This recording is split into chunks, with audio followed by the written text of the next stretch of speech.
So this one I no one know. Prof Osas Entertainment World International. Wey dey for number 214 Upper Siloko Road by Ogida Quarters by More Motors for Benin City. He come tell everybody say make una come now. You wey want video for your marriages or for obituary or for your birthday, make you come now because a professional video cameraman and professional cameras dey there wey go cover your event for you. Or you wan come sell your CDs or you wan sell video CD or audio CD. Prof Osas International World International. E dey for number 214 Upper Siloko Road for Ogida Quarters by More Motors for Benin City for Edo State. But say you wan call Prof Osas on telephone, you call am for 070-599-41800 or you call am for 081-703-09542. Prof Osas Entertainment World. Yes, na you dey carry entertainment near us.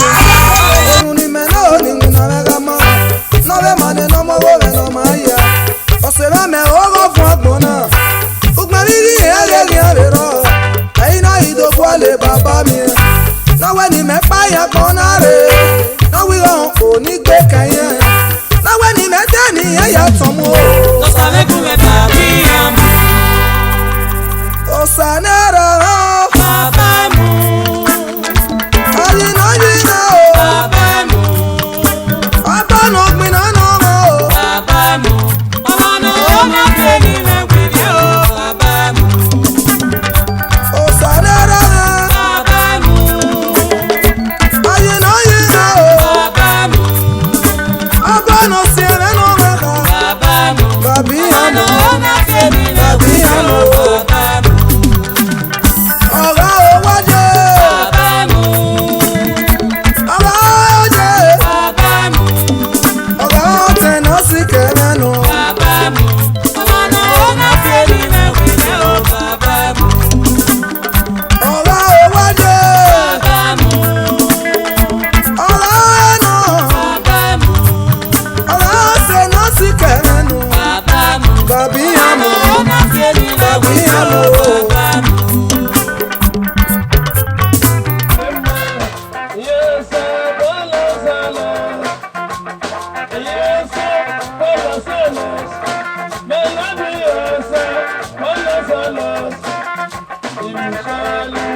Sonny Mary, I'm on your one.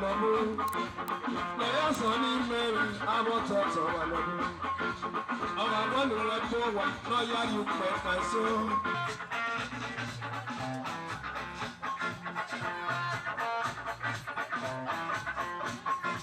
I'm your one up on that one. I give you one up on now. I'm your one up on that one. I give you one up on now. When you were Sarah, you were what I like you, Melly, my friend.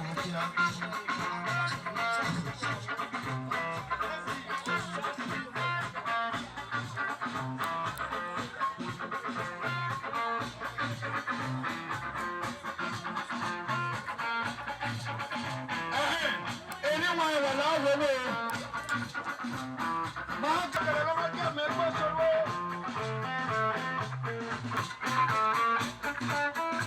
Ambassador, Professor, Osas, Osaguimaro, if you Osaguimaro, why you Baba? I cannot see me, Osas TV worldwide. Institute, international businesswoman.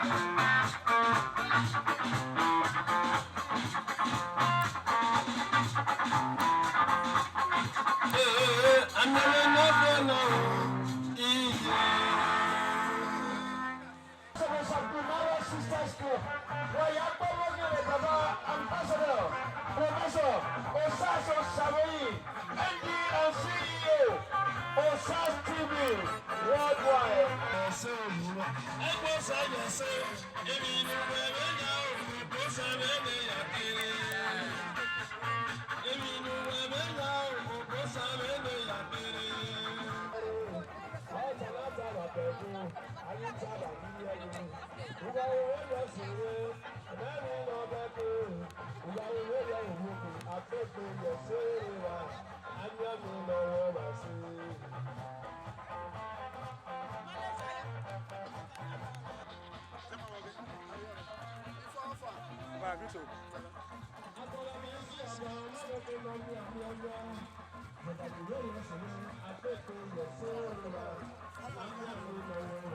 Welcome.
Osas Osaguimaro, MD and CEO Osas TV worldwide. Baba la ke wo boda we baba.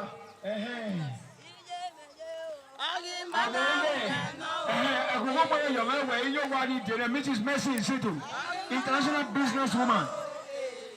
Mrs. Mercy Situ. Abogaye, ijemeka kire now. Abogaye, ijemeka kire now. Abogaye, ijemeka kire now. Abogaye, ijemeka kire now. Abogaye, ijemeka kire now. Isitu me. Abogaye, ijemeka kire now. Abokiye. Osaguimaro. Osaguimaro. Osaguimaro. Wakobone buwa. Wakabok bobolo to me. You are happy with Osaguimaro. Sisters, put your hands together for yourself, I beg you. Today you are in this ceremony and you are celebrating New Year. 15 years anniversary.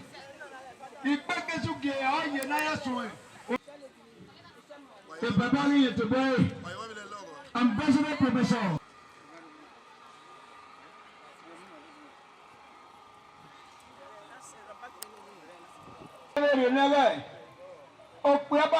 Ena da ya che biari mo so pio to ba bo to mana iri e wo yin be du kan kin wa gbon e what of the day Mr. Evans ọmọ rẹ gbẹ ọmọ ẹgbẹ ní bàbá ẹ máa yọ ẹrọ wàrẹ tẹnẹ ọmọ ẹgbẹ ní òkèlè àásopọ yògbé ọmọ ẹgbẹ mi ò pàrọ o. Mama biari mi ori ye bi o uge maye mi ni ke maye ye na o igbeke su ke ye na uge maye mi ni ke uge maye mi ni ke uge maye mi ni ke agana ye se e baba ri e to baba Sunday ala wo Osas Oshoni I can talk about. Ne itobolare oboy ana mi we aganu yo say Honorable Sonny Union to the high table. Egena dia ke dia go I beg you.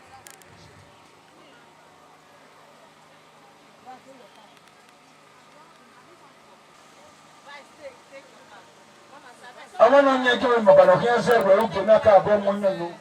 Na ke ya ni etoboy na o teme no kpia. Osas no go chere.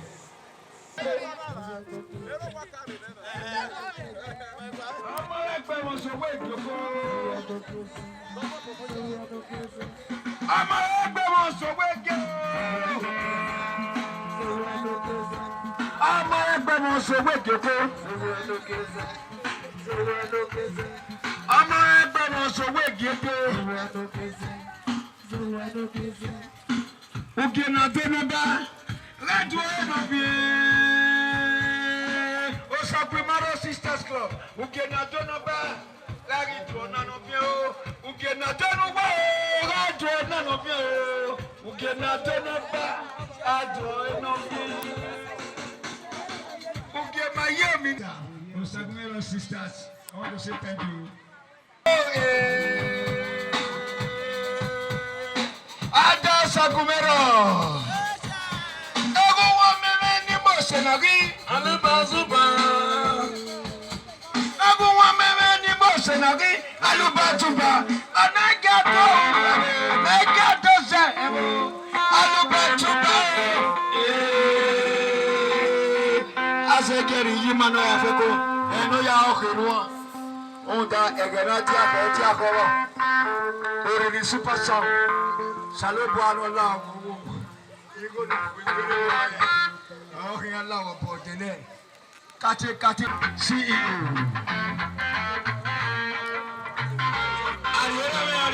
Agano Yese. Honorable Sonny Union. Ali Agano Yese. Sonny Union.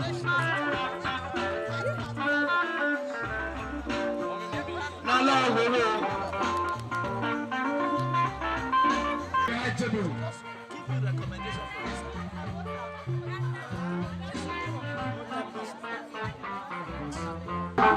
Meno Yerebo, you are coming city. Osaguimaro, the essence of Benin. Oh, the super song.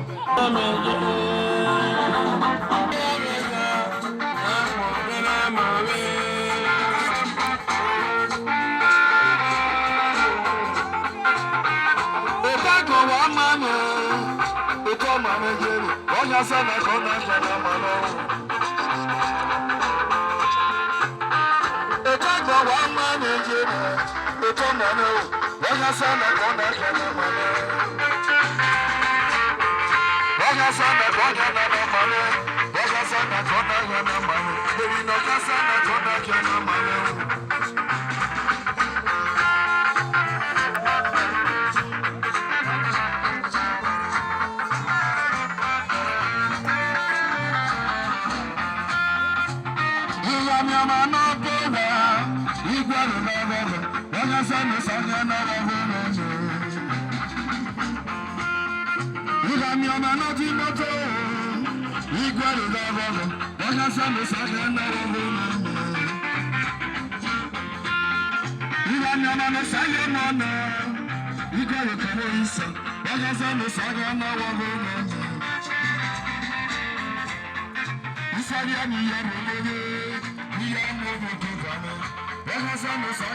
TV, era negi to boy Professor Osas Osamoi.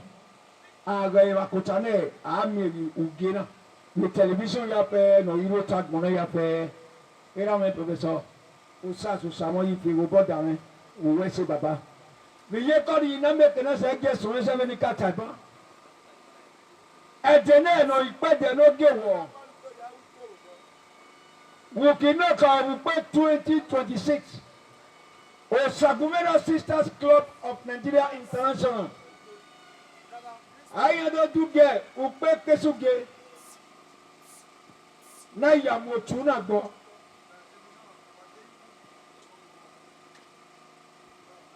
Na bele anyone takabo kate ere wagi to boy Ambassador Professor Osas Osamoi, MD and CEO Osas TV Worldwide. Nairo Wotuna. Bro, that way, it may be a family with two Aramio, Yari, Iya to buy Mrs.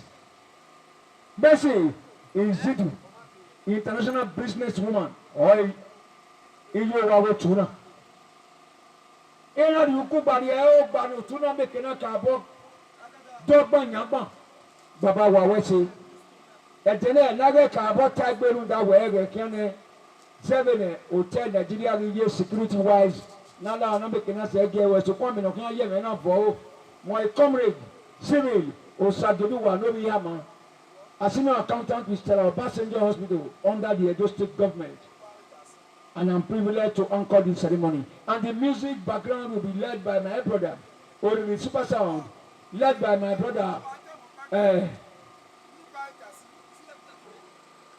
if you know you are a pastor, a reverend, a deacon, a deaconess, please, you can step forward to come and declare this ceremony open with an opening prayer.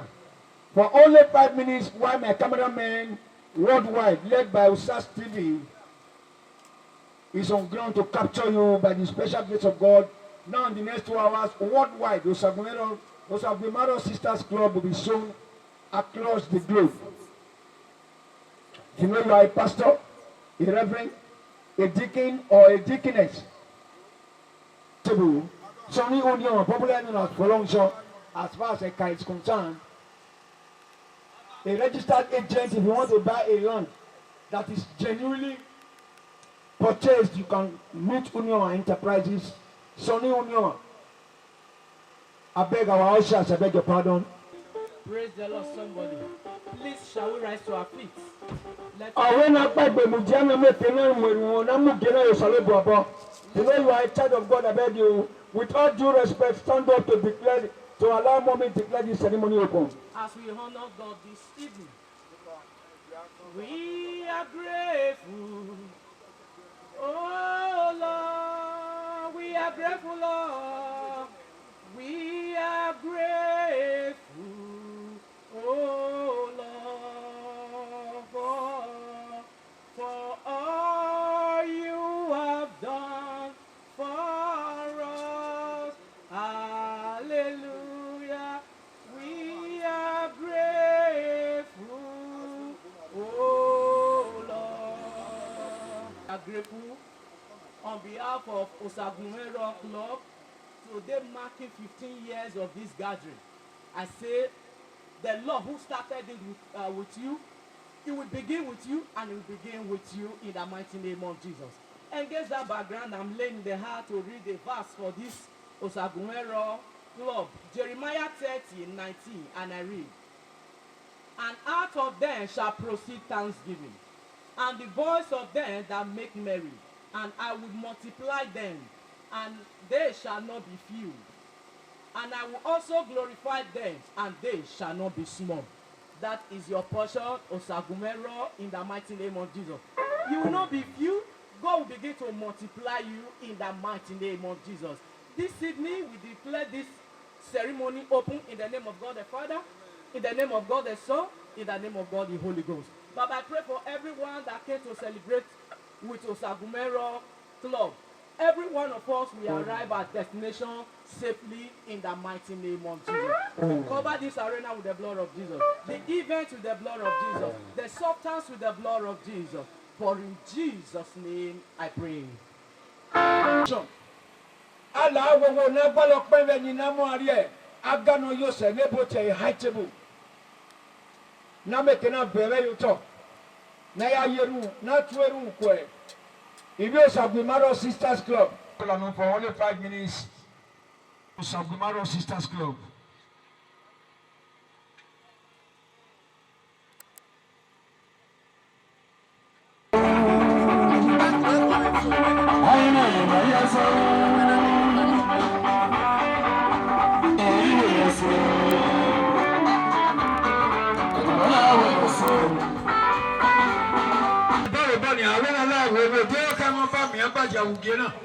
If you know you are a chief from the palace of the Omonaba of Benin, Nala will do come baru gena.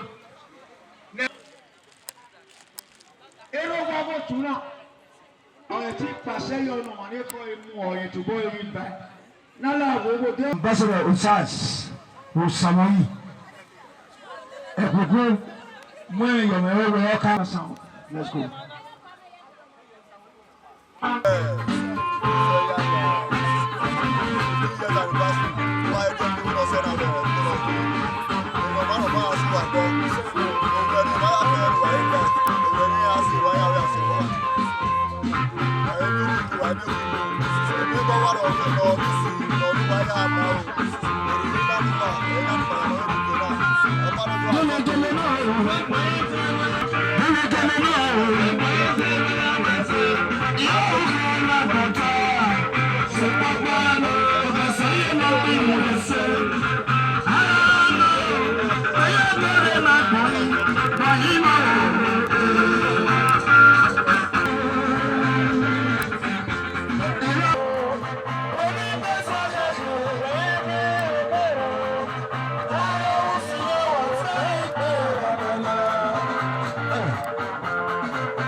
Akọ̀wé Awotuna ọdọwọ neighborhood welcome address na ya ka bọ gbọ bókè ni wọn yà pẹ n'oru dín adúgé náà Mrs. Itohan Osamudiame ẹgbẹ̀rún díẹ̀ kẹ́ díẹ̀ kọ́ mọ̀ bọ́ only 2 to 3 minutes n'azọ gẹ gbọ bókè ni èèmọ̀ yà pẹ n'oru gé náà 15th year anniversary of Osaguimaro Sisters Club.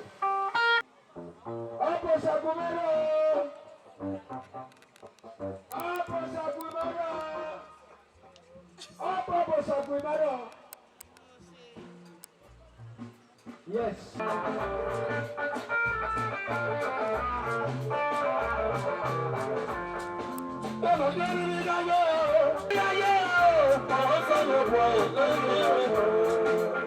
Sayuke, sayaro, sayanye o. Bano kiri gaye ni o, sayabo, sayabo. Osaguimaro, Upper Osaguimaro, Imose.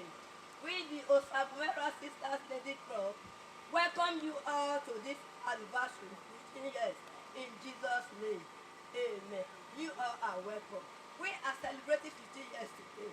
It's not an easy day, but we thank God for making it possible for us to be here today. You all are welcome in Jesus' name. Amen. All members also of Osaguimaro Sisters Club of Nigeria International to come to the dance floor with members of the high table led by the patron, my daddy, Ambassador, Professor Osas Osamoyi, MD and CEO, Osas TV Worldwide, under the watchful eye of the musician ground, a professional musician to that matter.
Savoy, Osas TV, my mommy, Mrs. Mercy Izuku, all members of the high table. President Mayor, thank you. Osaguimaro ni Maso, Prof. Osas. Prof. Osas ni ẹgbẹ́ mẹ́ta ṣe. Osas TV.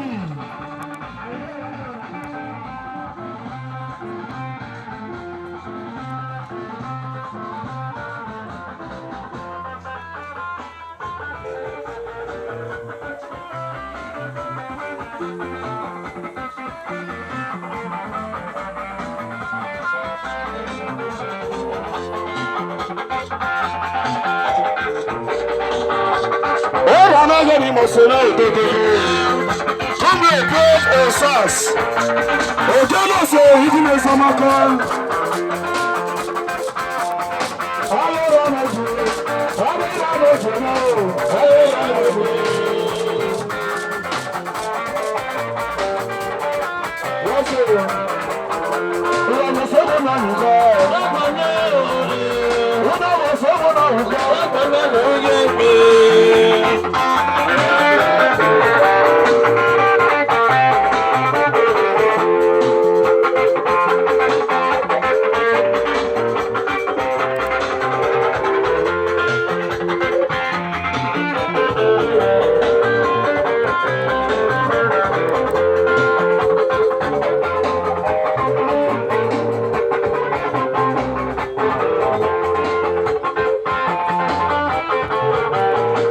Osas wà lọ́nà ìgbèríko, ìwà àyànṣẹ́wò náà ní ìkọ́.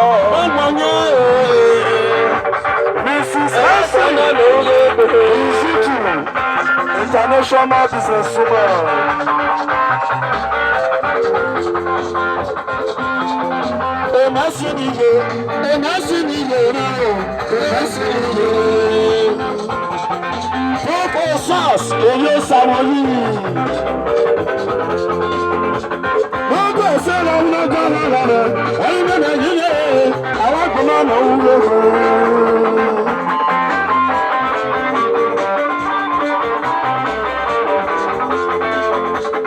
Ẹ̀sẹ̀ wa ni ọ̀bí ìyẹn lè gbọ́ o, ẹ̀hìn wa lè ní ọ̀bí ìyẹn lè gbọ́ o. Ẹ̀sẹ̀ wa ni ọ̀bí ìyẹn lè gbọ́ o, iná yẹn sẹ́wọ́n náà yín kọ́, àwọn àgbọ̀nà náà wúlò fún un. Èmásì ni ìyẹn náà. Ojo no so wa le mi le won ojo, Osas me wa do. Masi wa le mi le, ojo no so wa le, ojo no mi le.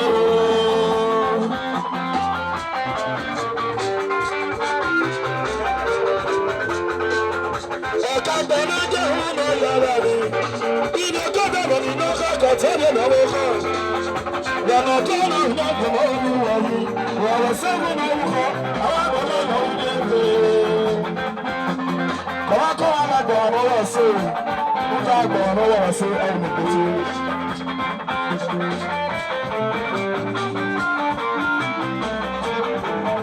Wọ́n á sẹ́gun náà nìkan. Wọ́n á sẹ́gun náà wọ́n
Osaguimaro ni mo senari alubatuba.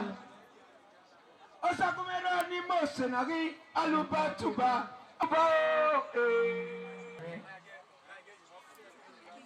Wo ba tuna. Era na ngari ra ni lo je ate. Asa keru le mo panke baba ni to boy. Ambassador Professor Osas Osamoyi, MD CEO Osas TV Worldwide. Unaseke aru pa bokai no pa muja.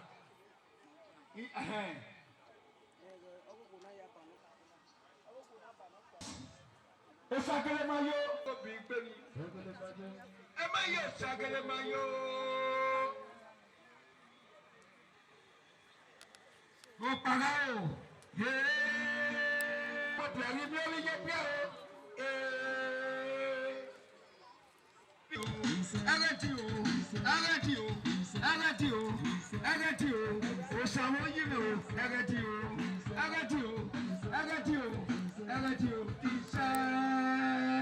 yes. Amano yegbe ko salo buare.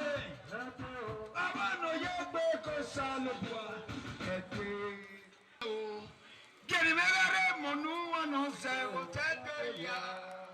That about was done by Mama. By the Amima. We bought another cigarette and we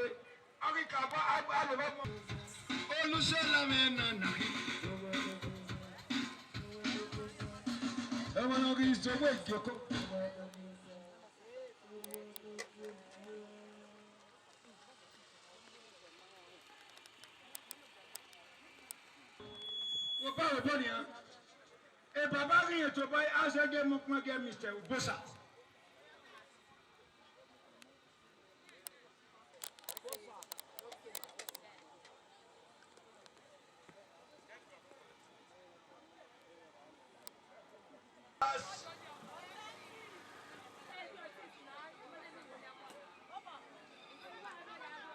I love my mother, sister, my bed. I'm not happy. Donation is still ongoing.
Il fait pas la volonté de la hausse.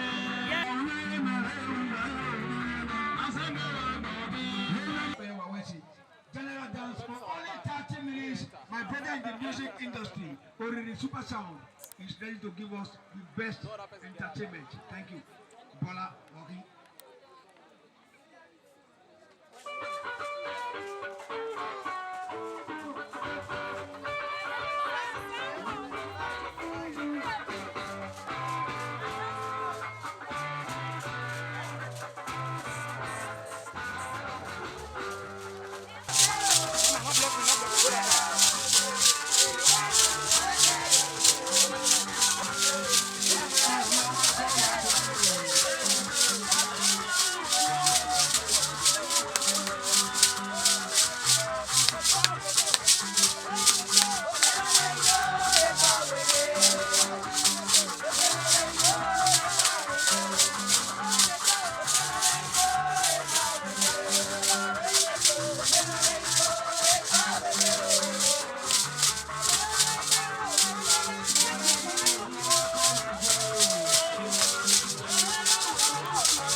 Osas.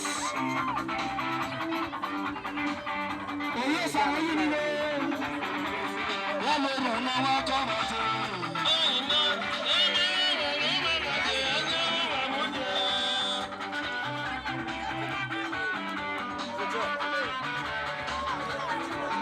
Ìwà yìí ọ̀bọ náà máa ṣe, àná tí wọ́n máa ṣe, àná tí wọ́n mọ́ náà lè bẹ̀rẹ̀.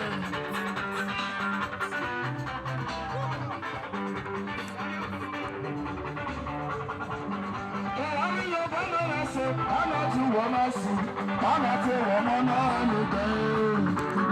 Ẹni lásán wọ́n máa yí, ìwà ìwà òwúrọ̀ ẹ̀yà òmù ẹ̀jẹ̀, ayíyélu kẹ̀rẹ̀.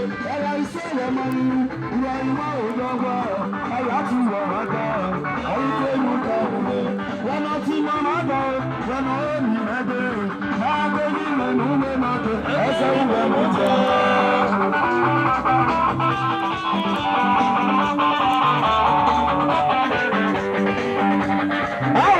Ọjàrà máa ń méje, yọ̀wé fèrè, ayábẹ̀yẹ, ẹ̀yìn mẹ́mẹ́jọ.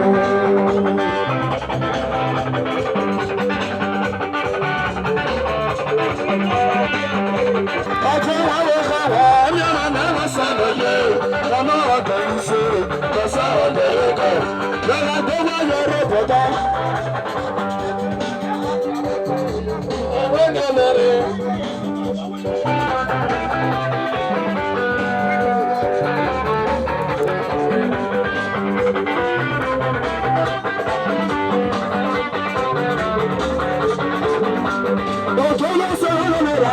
Sasi na webe, ere ni ibi na gana. Obo sana wo, ora ni mosana. Osasi na webe, obo sa na webe na moto. Osasi na webe, ibi na gana o baba. Aji ele na na obi ko muta ele na dasa. Osasi na webe. Aji ibe muta meke. Obo sa ele na meke. Ane ru mobo sa de yeye. Eni na wa na de oze wa moto. Oja te osimi. Enya pa wa na me na pa wa na de enya po. Oja te osimi. Enya pa wa na de na pa wa na enya po. Oja te obo sa. Enya pa obo sa na pa wa na enya po. Oja te obo sa na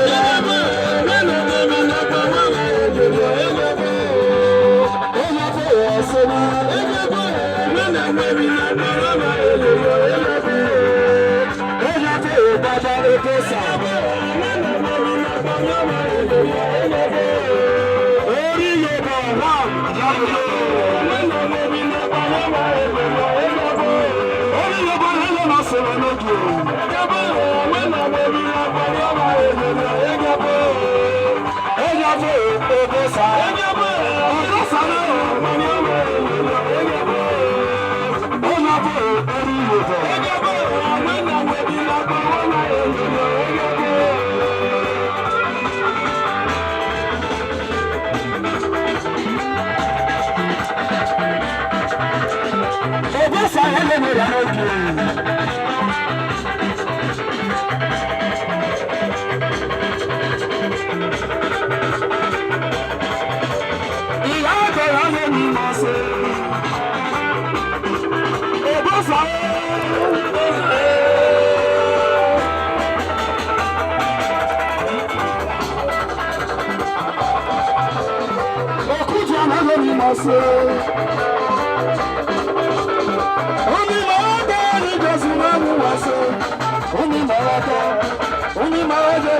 MC, outil général dans.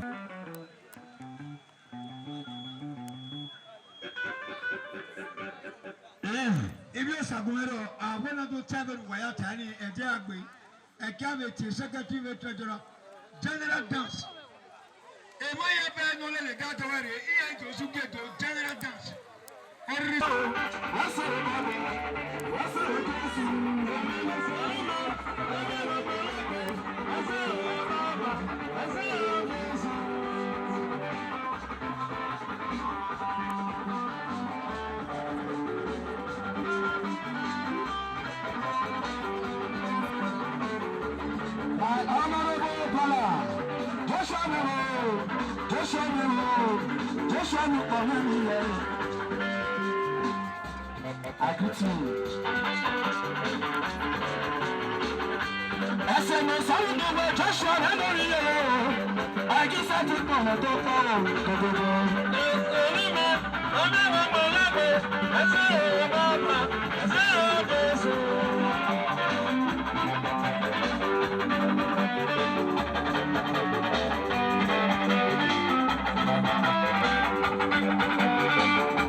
Ọjọ́ kan náà ló ń lọ sí náà, ojú ló sì náà ló máa dàsẹ́, ó bá mi lẹ́nu lọ́wọ́ lọ́wọ́.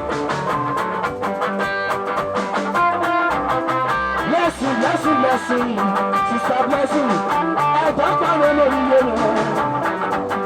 Ìwà lórí wájú mi bàtọ̀ parí. Èmi náà gbèsè nígbà, èmi náà lọ́nà, èmi náà lọ́nà ọmọ ìṣẹ́.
Mrs. Blessing, I want to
Osaguimaro,